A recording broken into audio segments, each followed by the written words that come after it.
Secangkir kopi. Assalamualaikum warahmatullahi wabarakatuh. Waalaikumsalam warahmatullahi wabarakatuh.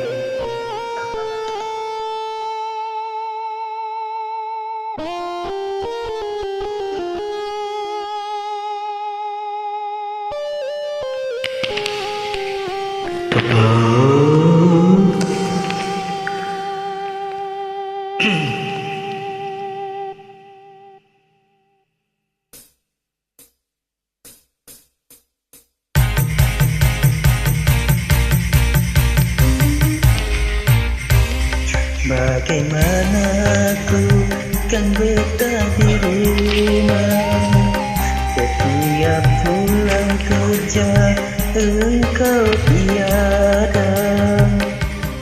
Jangan kau menyambutku dengan senyum manismu, secangkir kopi pun tak tersedia.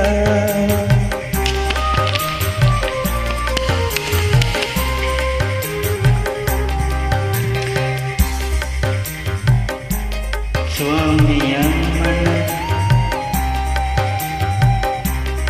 kan malah bilang makan dan tidur selalu sendiri. Jangankan menemanimu dengan senyum manismu, bicara saja seakan-akan.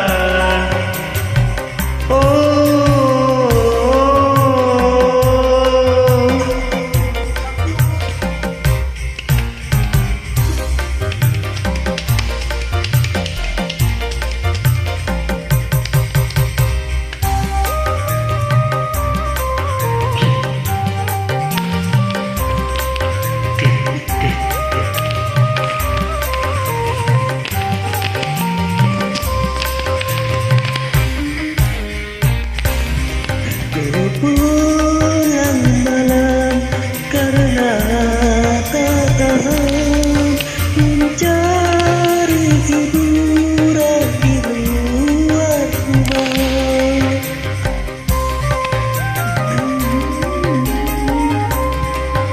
Salahkah aku, dosakah aku bila diriku tak lagi setia?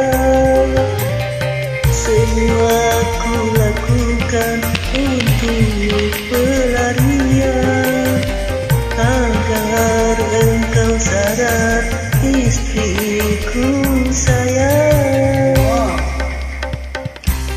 Bagaimana aku tak betah di rumah, setiap pulang kerja engkau tiada.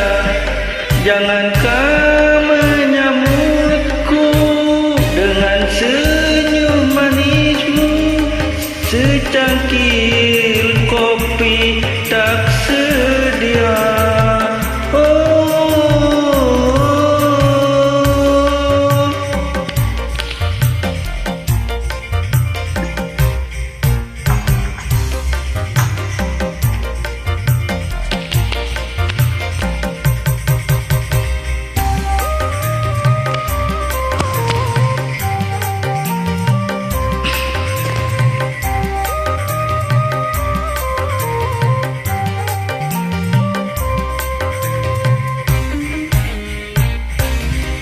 Ku pulang malam karena tak tahan mencari hiburan di luar rumah.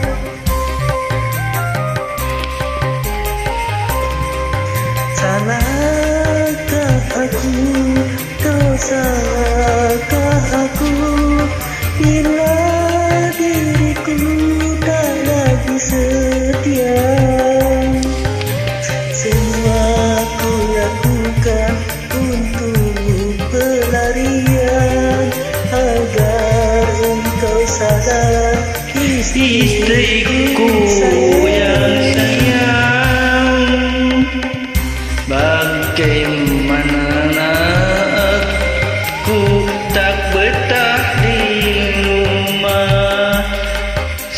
setiap